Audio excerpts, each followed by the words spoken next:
শিক্ষক দুর্নীতি মামলায় চার্জশিটে অনুমতি, কাদের বিরুদ্ধে চার্জশিটের অনুমতি জানাবে সোমরাজ।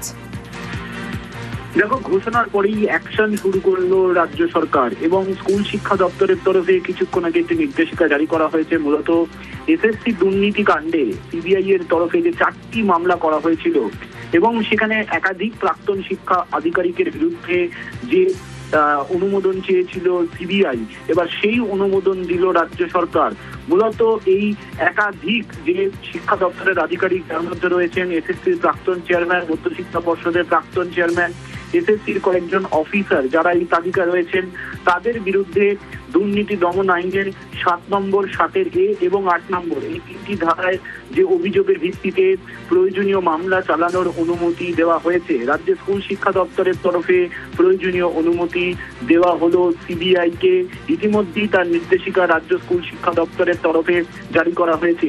তুমি দেখেছিলে মুখ্যমন্ত্রী শুভেন্দু অধিকারী, তিনি আজকে ঘোষণা করেছিলেন যে মূলত শিক্ষা দুর্নীতি, পুরনিয়োগ দুর্নীতি এবং সমবায় দপ্তরের দুর্নীতি এবং সিবিআই এর তরফে যে সরকারি আধিকারিকদের বিরুদ্ধে অভিযোগ জানিয়ে বারবার প্রসিকিউশনের জন্য অনুমোদন চেয়েছিল, তা দীর্ঘ 4 বছর ধরে তৎকালীন সরকার ফেলে রেখেছিল। এবার সেই অনুমোদন দিল রাজ্য সরকার এবং তারপরেই কিন্তু অ্যাকশন শুরু হয়ে গেল।